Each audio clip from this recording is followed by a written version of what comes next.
Hello दोस्तों, मैं Yogesh Baghel Krishna career classes पर आपका हार्दिक स्वागत करता हूं। आज आपके लिए हम सीटेट का चैप्टर नंबर 4 लेके आए हैं, जिसका नाम है ज्यामिति एवं आकृतियां। तो हमने इससे पहले सीटेट के 3 टॉपिक करा दिए। पहला टॉपिक कराया था हमने मापन, एलसीएम और एचसीएफ और संख्याओं के बारे में बताया था, जिसको आप पिछली वीडियो को देख सकते हैं और अपना रिवीजन कर सकते हैं। और ज़्यादा से ज़्यादा वीडियो को शेयर करें और चैनल को सब्सक्राइब करें और लाइक करें वीडियो को, जिससे कि हमें मोटिवेट मिल सके। तो इसी के साथ हम शुरुआत करते हैं। आप ज्यामिति में क्या होता है, जो ज्योमेट्री एंड आकृतियां हैं उनके बारे में बताते हैं। तो सबसे पहला पॉइंट होता है इसमें बिंदु।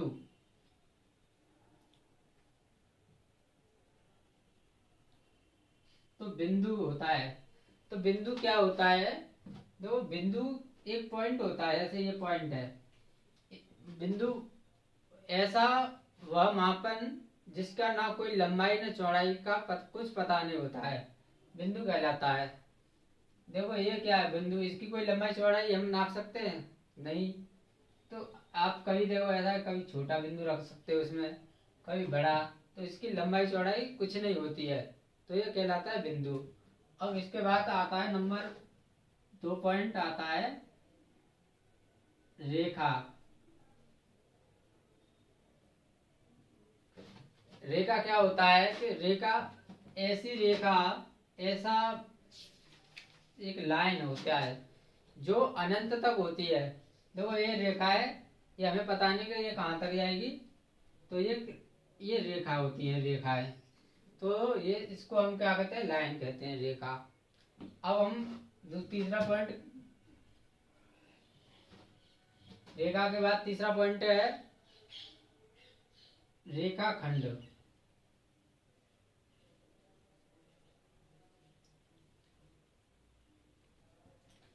रेखाखंड वह होता है जो लाइन जिसका हमें सिरा पता हो।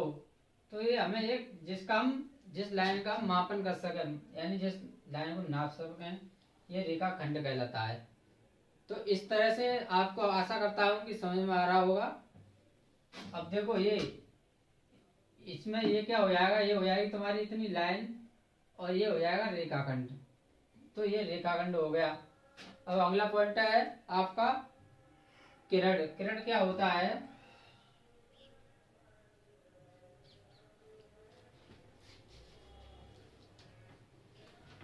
वह रेखाखंड, वह रेखाखंड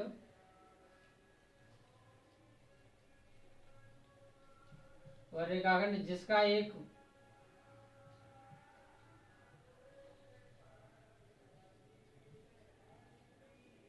सिरा पता हो।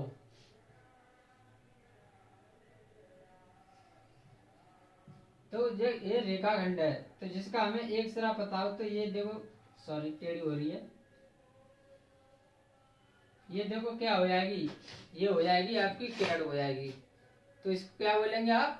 जिसका एक सिरा हमें पता है कि ये कहाँ तक जा रही है, तो ये क्या होगी? किरण कह जाएगी।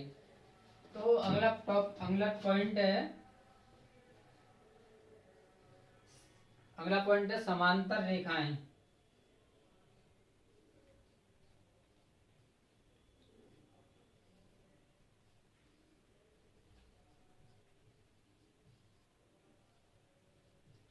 समांतर रेखा वो होती है जो दो बराबर लाइनों को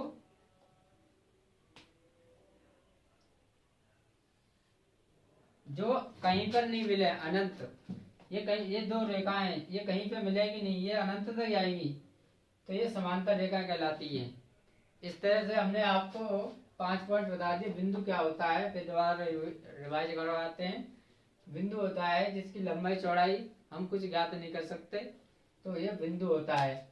रेखा क्या होती है? अगर रेखा अनंत तक खींची जा सकती है, जिसका कोई सिरा नहीं होता है। रेखा अपने अनंत तक खींच सकते हैं।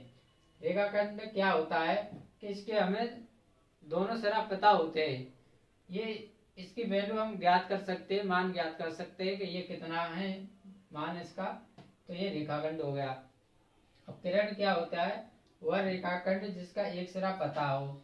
जैसे कि हमें ये क्या है, किरण है, जिसका हमें पता है कि ये किधर की तरफ जा रहा है, इसलिए ये किरण हो गई। समांतर रेखा वो होती हैं कि जो दो रेखा होती हैं जो आपस में कहीं मिलेंगी नहीं, अनंत तक जाती हैं, समांतर रेखा कहलाती हैं। इस तरह से हम आपको बता रहे हैं। अब अगला बता रहे हैं आपको संपाती रेखाएं।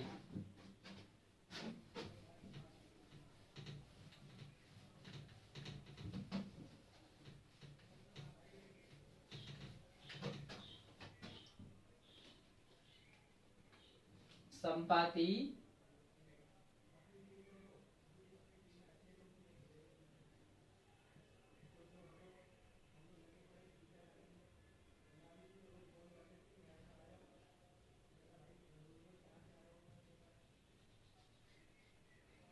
संपाती रेखा वह होती हैं जो संपाती रेखा क्या होती है? संपाती रेखा वह होती हैं जो दो रेखाएं एक दूसरे के ऊपर होती हैं। जैसे कि एक ये रेखा है, ये रेखा है, और इसके ऊपर हम आपने दूसरी रेखा खींच दी, तो इस तरह से ये संपाती रेखा हो जाती है। यानी दो या दो से अधिक रेखाओं के ऊपर रेखा खींचते जाते हैं, वो संपाती रेखा होती हैं। आपको क्वेश्चन पूछ लिया जाता है निम्नलिखित में से संपाती रेखा कौन सी है? तो देखो ऑप्शन दे रखा होगा, एक तो ये दे रखा होगा, एक ये दे रखा होगा, और एक ये दे रखा होगा, और एक ये आप दे रखा होगा। तो आपको इसमें से बतानी है कि संपाती रेखा कौन सी होती है। तो हमें संपाती रेखा देखो कि ये रेखा है, इसके ऊपर काफी रेखा खींची हुई हैं, तो ये संपाती रेखा हो जाएगी। अब ये क्या होता है? ये रेखा है। ये क्या बताया था हमने? ये रेखाखंड बताया था। और ये क्या बताया था? ये हमने बताया था। ये क्या बताए थे? ये हमने किरण बताई थी। और ये क्या बताया था? रेखाखंड बताया था। आशा करता हूँ कि आपको समझ में आ गया होगा। अब आगे देखते हैं प्रतिच्छेद रेखाएं।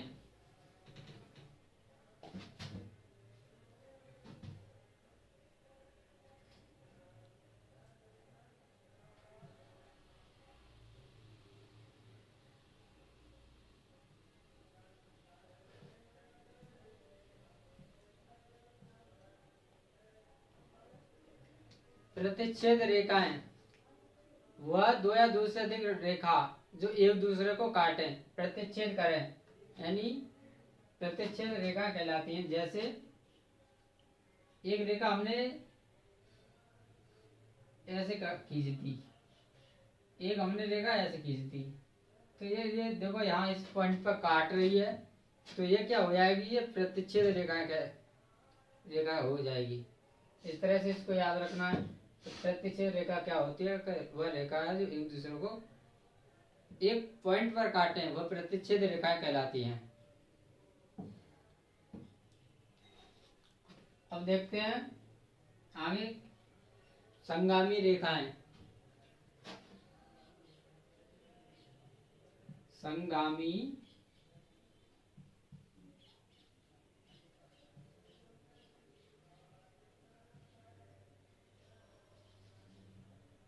संगामी रेखा क्या होती हैं?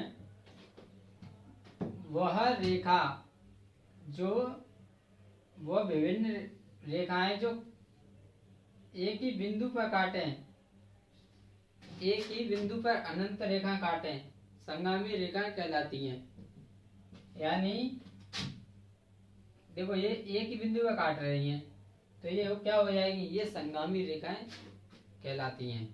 इस तरह से क्वेश्चन में चित्र दे दिया जाता है तो पूछ लिया जाता है संगामी रेखाएं कौन सी हैं। तो जो एक ही बिंदु पर विभिन्न रेखाएं एक ही बिंदु पर काटती हैं, उन्हें संगामी रेखाएं कहते हैं। इस तरह से आशा करता हूँ कि आपको समझ में आ गया होगा। इसी के साथ आपको हम बताते हैं तिर्यक रेखाएं क्या होती हैं।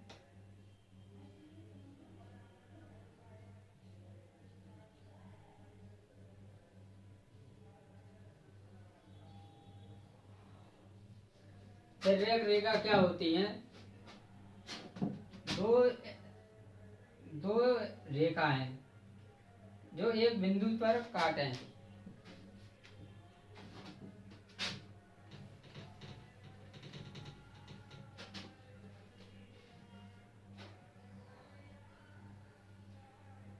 ये क्या हो जाएगी? ये तिर्यक रेखा होती है। अब आपको तिर्यक रेखा के बारे में बताते हैं। ऐसी रेखाएं जो दो या दो से अधिक समांतर रेखाओं को काटती हैं तिर्यक रेखाएं कहलाती है। देखो ये समांतर रेखा है, इसको काट दी तो ये क्या हो जाएगी? तिर्यक रेखा हो जाएगी। अब इससे संबंधित कुछ हम टॉपिक पॉइंट्स हैं उनको बताते हैं।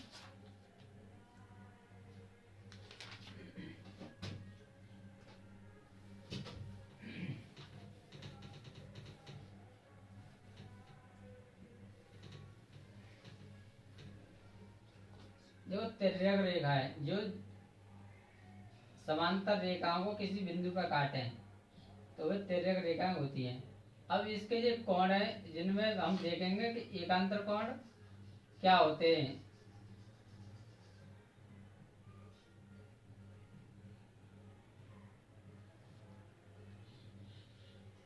एकांतर कोण क्या होते हैं आपको ये बताएंगे कि एकांतर कोण क्या होते हैं। एकांतर कोण देखो, एकांतर कोण जिनमें नाम से पता है कि जिनमें अंतर हो। जैसे ये कोण है ये 4, इसकी वैल्यू कोण 5 के बराबर होगी एकांतर कोण में।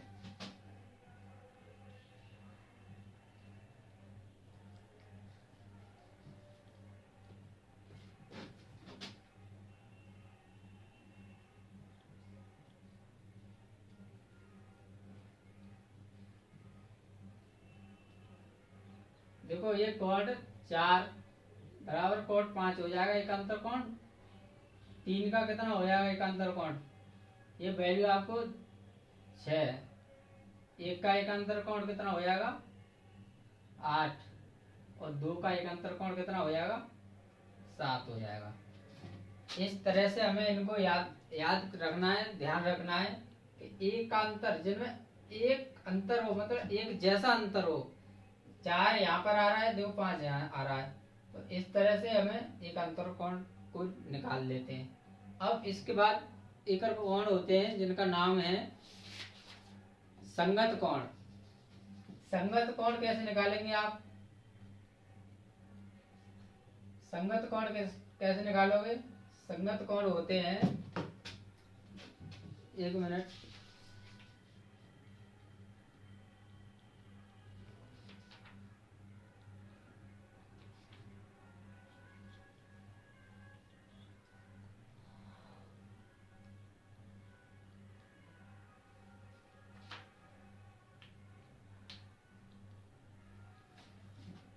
आओ आप संगत कोण कैसे निकालोगे?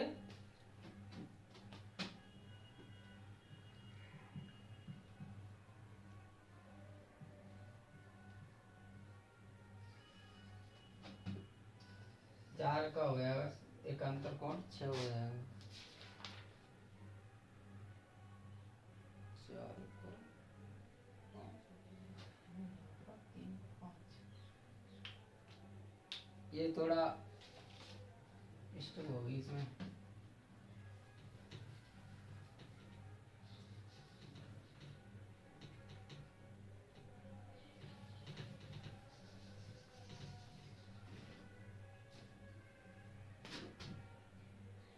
देखो इस तरह से हमें एकांतर कोण ज्ञात करने हैं।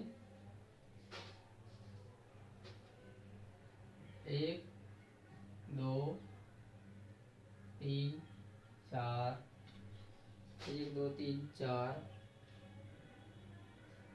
5 6 7 8।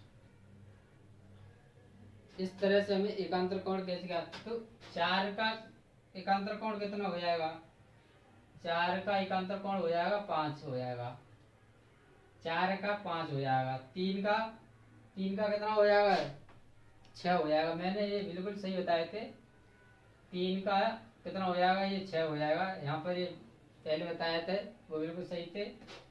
अब देखो 3 का तो 6 हो जाएगा, 4 का हो गया 5, तो 1 का कितना हो जाएगा 8, और 2 का या 7। बिल्कुल वहां पर मैंने पहले बताया है वो भी बिल्कुल सही है, ये दोबारा बता रहा हूँ वही है बिल्कुल सही। अब इनका हमें संगत कोण ज्ञात करना है कि संगत कोण क्या होते हैं। ये तो एकांतर कोण हो गई,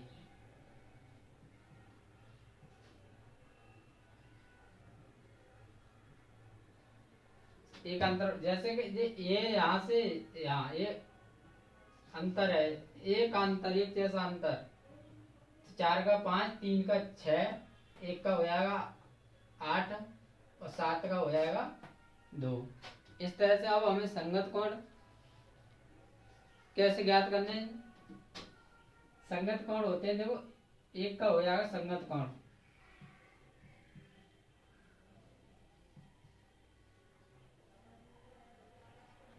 कोण 1 का संगत कोण कितना हो जाएगा कोण 6।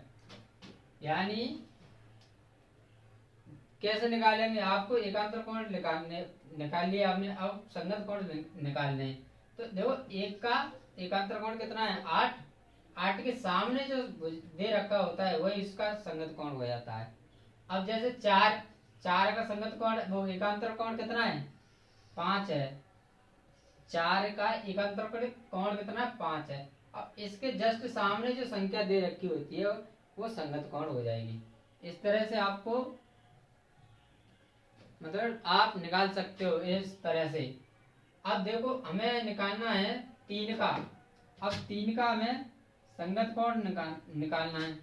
तो 3 का एकांतर कोण कितना होता है 6, तो 6 के जस्ट सामने क्या होगा, 6 के जस्ट सामने 8 है, तो वही 3 का संगत कोण हो जाएगा 8 हो जाएगा। अब हमें 2 का निकालना है, 2 का पहले देखो एकांतर कोण कितना है 7। अब जिस 7 के जस्ट अपोजिट यानी सामने कितना हो जाएगा कोण 5 हो जाएगा। इस तरह से हमें एकांतर कोण और संगत कोण निकाल सकते हैं। आशा करता हूँ कि आपकी समझ में आ गया होगा। मैं फिर दोबारा बताता हूँ कि एकांतर कोण और संगत कोण कैसे निकालते हैं। तो सबसे पहले हम एकांतर कोण निकालेंगे, तो 1 का एकांतर कोण कितना हो जाएगा, 1 का एकांतर कोण कितना हो जाएगा 8 हो जाएगा, 4 का 5 हो जाएगा, 3 का हो जाएगा 6 और 2 का हो जाएगा 7। अब संगत कोण निकालने एकांतर कोण के माध्यम से निकालो। देखो कोण 1 का एकांतर कोण 8 है, 8 के जस्ट सामने कौन सी संख्या है 6, तो 1 का संगत कोण कितना हो जाएगा 6। इस तरह से संगत कोणों और एकांतर कोणों को निकालते। आशा करता हूँ आपको समझ में आ गया होगा। नहीं आया तो आप कमेंट बॉक्स में अपनी राय को जरूर दें, जिससे कि हम आपको अच्छी तरह से और बता सकते हैं, इस डाउट को आपको क्लियर कर सकते हैं। और अब आप आगे बात करते हैं इसी के साथ।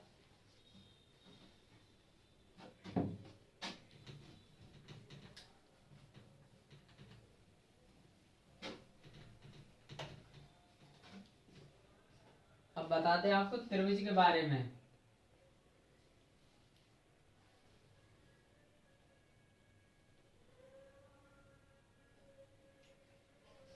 त्रिभुज की प्रॉपर्टी क्या होती है। त्रिभुज के तीनों कोणों का योग कितना होता है 180 होता है। नंबर 1, त्रिभुज के तीनों कोणों का योग 180 अंश होता है।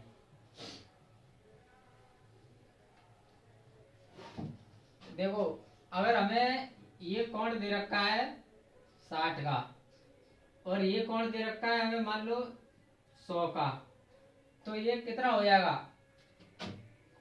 कोण बी प्लस कोण सी कोण ए बराबर 180 अंश होता है। सही है। हमें कोण ए की वैल्यू निकालनी है, तो कोण बी कितना दे रखा है 60, कोण सी कितना दे रखा है 100 बराबर 180, तो कोण ए बराबर 180, ये उधर पक्षांतर हो जाएगा 160, तो कोण ए बराबर कितना हो जाएगा 20। इस तरह से हमें कोणों के बारे में त्रिभुज निकाल सकते हैं। फिर दो अगर कोण दे रखे हैं तो आप कैसे तीसरे त्रिभुज को निकाल सकते हो, तो इस तरह से हमें कोणों को याद कर सकते हो। आगे देखते हैं। अब देखो त्रिभुज है, त्रिभुज का एरिया भी निकालना होता है। त्रिभुज का क्षेत्रफल कितना होता है 1/2 आधार गुणा ऊंचाई। त्रिभुज का क्षेत्रफल कितना होता है आधार गुणा 1/2 आधार गुणा ऊंचाई। तो देखो जैसे कि हमें ये दे रखा है, हमें आधा दे रखा है, हमें 5 दे रखा है, और ऊंचाई हमें दे रखी है 6 दे रखी है। तो हमें त्रिभुज का क्षेत्रफल ज्ञात करना है। तो आप त्रिभुज का क्षेत्रफल कैसे ज्ञात कर सकते हो कि इस फॉर्मूले में रखो त्रिभुज का क्षेत्रफल बराबर 1/2 आधार कितना है, आधार है तुम्हारा 5 गुणा 6, ऊंचाई कितनी है 6, ये 3 बार कट गई तो कितना हो जाएगा ये 15। तो इस तरह से हमें त्रिभुज का क्षेत्रफल ज्ञात कर सकते हैं। अब इसके बारे में त्रिभुज का परिमाप कैसे ज्ञात करेंगे, तो आप किसी भी आकृति या चतुर्भुज या कुछ भी हो, परिमाप ज्ञात करने के लिए उसकी भुजाओं को जोड़ दिया जाता है, तो त्रिभुज का परिमाप निकाल सकते हो इस तरह से। तो त्रिभुज का परिमाप कितना हो जाएगा, मान लो ये कोई भुजाएं दे रखी हैं,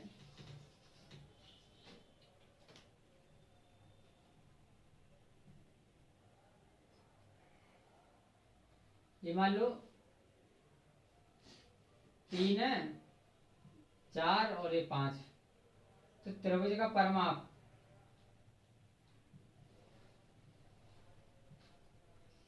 त्रिभुज का परिमाप होता है तीनों भुजाओं का योग। तीनों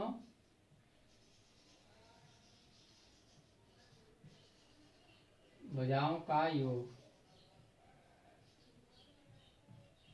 तीनों भुजाओं का योग कितना हो 3, 4, 5, 4 और 3 7 और 5 12। ये त्रिभुज का परिमाप हो गया। इस तरह से हमें त्रिभुज के बारे में थोड़ी जानकारी बताई। तो अब आपको बताते हैं कि वक्र क्या होते हैं। वक्र यानी जिनको बताते हैं कर्व।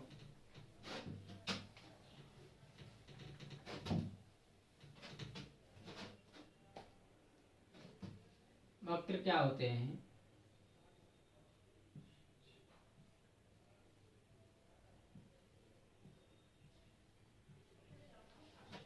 वक्र क्या होते हैं। वक्र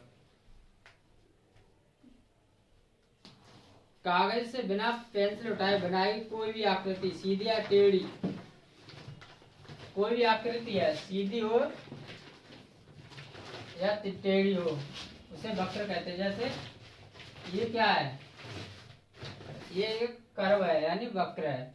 कोई भी आकृति हो सीधी हो या टेढ़ी, ये क्या हो गए, ये सब ये कर्व होते हैं वक्र। अब इनके प्रकार होते हैं, तो प्रकार देखते क्या क्या होते हैं प्रकार में।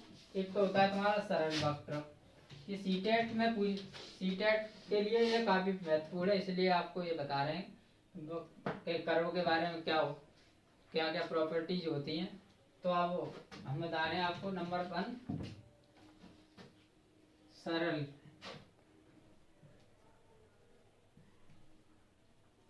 सरल वक्र। सरल वक्र यानी सिंपल कर्व। सिंपल कर्व क्या होता है, ऐसा वक्र जो अपने पथ को न काटे यानी अपने रास्ते को नहीं काटे। जैसे कि कोई हम क्या लाइन कर्व खींच रहे हैं तो ये अपने रास्ते को नहीं काट रहा है, तो ये सिंपल कर्व हो जाएगा। ये देखो ये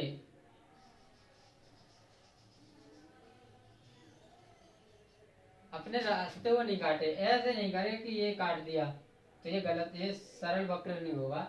सरल वक्र वो होते हैं जो अपने रास्ते को नहीं काटते हैं।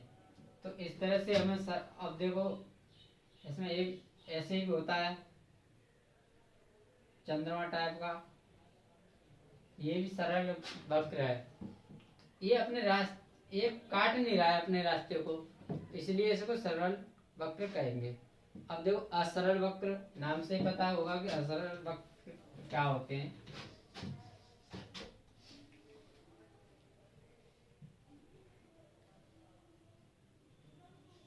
असरल वक्र क्या होते हैं? तो असरल वक्र वो होते हैं जो अपने पथ को काट देते हैं। ये ऐसे टाइप के असरल वक्र कहलाते हैं। देखो इस टाइप के ये क्या होता है असरल वक्र। अब इनमें पूछ लिया जाता है, दिखाई दे रहा है आपको?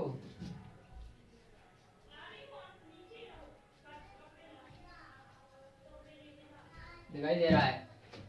अगर आपको दिखाई नहीं देता है तो अपनी वीडियो को अपना उसको हाई क्वालिटी में कर ले, जिससे आपको बिल्कुल साफ साफ बिल्कुल दिखाई देगा। अब आपको बताते हैं हम कि खुला वक्र क्या होते हैं। खुला वक्र यानी ओपन कर्व, नाम से पता होता है कि जो कर्व जो बिल्कुल खुली हो उनको ओपन वक्र कहते हैं। जैसे कि ये देखो ये खुला है, ये क्या है खुला है, ये खुला कर्व है, इनको खुला वक्र कहेंगे। इस तरह से अब बंद वक्र क्या होते हैं?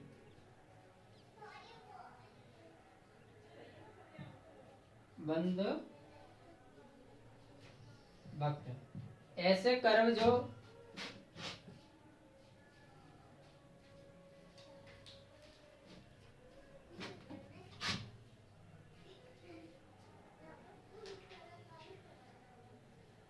ये सब बंद कर्व हैं। तो इनके बारे में आपको बताया था। प्रश्न में आकृतियां दे दी जाती हैं जिससे पूछ लिया जाता है कि कौन सी आकृति कौन खुली आकृति कौन सी है, बंद आकृति कौन सी है। तो आप उनमें से आप इसमें से छांट सकते हैं। इसी प्रकार देखो आपको एक क्वेश्चन बताते हैं जो सीटेट में आया हुआ है, इसमें जो ऑनलाइन एग्जाम हुए हैं। निम्नलिखित आकृतियों में से कौन सा एक खुला वक्र है? जो खुला वक्र बताना है इसमें से आपको, अगर आपकी समझ में आ गया होगा तो आप अपने कमेंट बॉक्स में इसका आंसर जरूर दें कि इसमें से खुला वक्र कौन सा है। हम आपके कमेंट का इंतजार करेंगे। खुला वक्र ये सीटेट में जो ऑनलाइन एग्जाम हुए थे उसमें ये पूछा हुआ था 1 नंबर में कि निम्नलिखित में से खुला वक्र है, खुला वक्र कौन सा है, ऐसे देख लो।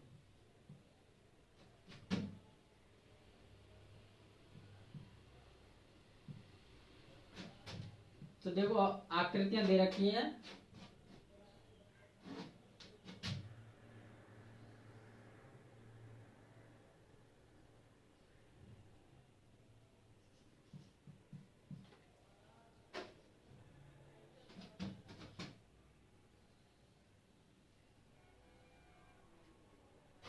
ये नंबर 2 है ऑप्शन।